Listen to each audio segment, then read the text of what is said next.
Hey guys, it's the start of another awesome week, and I thought it was really important to jump on right before September 1st, right before the fall, right at this kind of precipice where things are starting to look normal for some of us.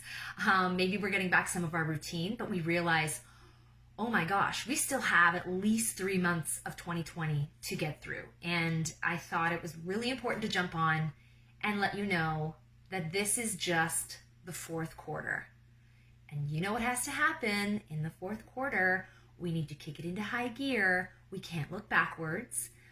So that's number one. And number two, I wanted to share with you, because I've been looking through some of my notes from calls and past client calls, and I figured out, I boiled it down to the top questions that clients have for me, basically the top questions that are challenging them when they first begin, when they start on this process of thought leadership and how to really hone in on what they're supposed to be doing. And the questions, essentially, after writing them all down, they boil down to, what should I do and how do I say it? So that sounds pretty basic, but I promise you there is way more loaded into those questions, and it's answered pretty much by, you guessed it, more questions. So when we're trying to dig deep and discover what it is, right, what you should do. Now, I want you to also note something. Notice their questions weren't really, a lot of their questions weren't really like, can I do this? Or should I do this? Or should it be me? I've really noticed a pattern that a lot of my clients, somewhere really deep in their gut, they know that they have the goods, or they've got the smarts.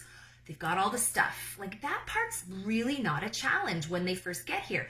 Where the lack of confidence comes from, although they still may feel plagued by this, imposter syndrome or lack of confidence, it really comes from not knowing what to do with it all.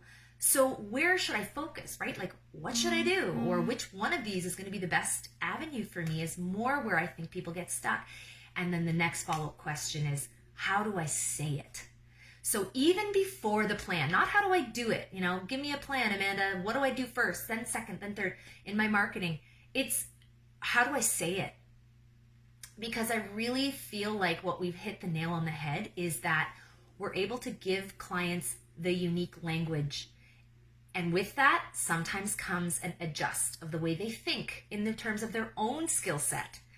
That's where the work is. And it's so interesting, especially during the first 2-3 weeks of the process, when clients are kind of held their feet to the fire and kind of forced to start thinking even of themselves in a new way. Then when things start clicking, that gets fun. But make no mistake, I wanted to put that forward because you might be sitting there and still feeling like there's doubt, where I really feel like the people who get this, there's not so much the doubt they can do it, it's more the confusion and the misdirection. Does that make sense? Like, there's doubt, which is like, doubt about, you can have doubt about, like, is this the right message? And you can have doubt about, I don't know if there's too many people doing this. That's fine. But the doubting yourself is different. So, muster up whatever that is, jump into the leadership role and we can figure the other stuff out. So, and what stops people, I find it's not always the if they should do it. It's, again, that how. And sometimes it's even understanding the why, like the why. Why should it be me? Why me when there's all these other qualified people out there talking about this already? Does that sound familiar?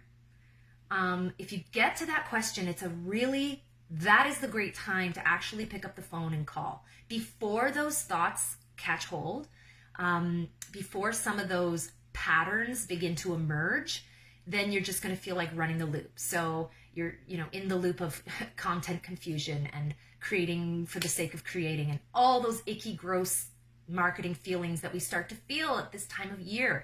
You feel somewhat pressured, but at the same time, you feel completely defeated. So again, I'm going to go back to my earlier message. This is the fourth quarter.